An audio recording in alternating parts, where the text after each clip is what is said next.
केंद्र सरकार ने पेट्रोल में ज्यादा इथेनॉल मिलाने को बढ़ावा देने के लिए एक बड़ा फैसला लिया है।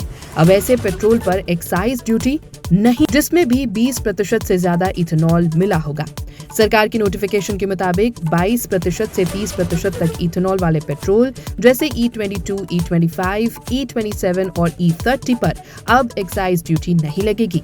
ये पहली बार है जब E20 से ऊपर के ब्लेंड्स के लिए इस तरह का टैक्स फायदा दिया गया है। ये कदम ऐसे समय पर आया है जब भारत अपने बायोफ्यूल प्रोग्राम को तेजी से आगे बढ़ा रहा है ताकि इंपोर्टेड क्रूड ऑयल पर निर्भरता कम हो और देश में ही क्लीनर एनर्जी तैयार हो सके। देखने में यह फैसला थोड़ा टेक्निकल लग सकता है, लेकिन इसका बड़ा मतलब है। अभी तक सरकार का फोकस E20 यानी 20% इथेनॉल ब्लेंडिंग तक पहुंचने पर था। अब जब यह लक्ष्य करीब है तो सरकार आगे की तैयारी भी शुरू कर चुकी है। इस फैसले का टाइमिंग भी काफी अहम है। कुछ हफ्ते पहले ही ब्यूरो ऑफ इंडियन स्टैंडर्ड्स ने E22, E25, E27 और E30 पेट्रोल के लिए नए स्टैंडर्ड्स जारी किए थे। ये 15 मई 2026 से लागू हो चुके हैं। इन स्टैंडर्ड्स में इथेनॉल की मात्रा, फ्यूल क्वालिटी, सेफ्टी और टेस्टिंग से जुड़े नियम तय किए गए हैं। अब जब एक तरफ टेक्निकल स्टैंडर्ड्स आ गए हैं और दूसरी तरफ टैक्स में छूट मिल गई है, तो हायर इथेनॉल ब्लेंड्स को बढ़ावा देने का पूरा रास्ता साफ हो गया है। भारत का इथेनॉल प्रोग्राम पहले से ही तेज रफ्तार से आगे बढ़ रहा है। 2018 में आई नेशनल पॉलिसी ऑन बायोफ्यूल्स और 2022 में हुए बदलाव के बाद सरकार ने 20% ब्लेंडिंग का लक्ष्य 2030 से घटाकर 2025-26 कर दिया था।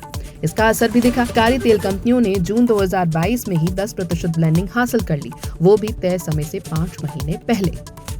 इसके बाद ब्लेंडिंग लगातार बढ़ी।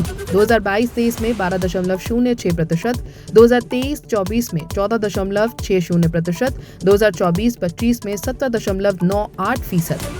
इस तेजी से एक फायदा ये भी हुआ है कि फॉसिल फ्यूल की खपत कम हुई है और इथेनॉल बनाने वालों के लिए देश में बड़ा बाजार तय हो गया है। अब सवाल ये है कि इथेनॉल इतना जरूरी क्यों? भारत अपनी जरूरत का ज्यादातर क्रूड ऑयल बाहर से खरीदता है, जिस पर बहुत ज्यादा खर्च होता है।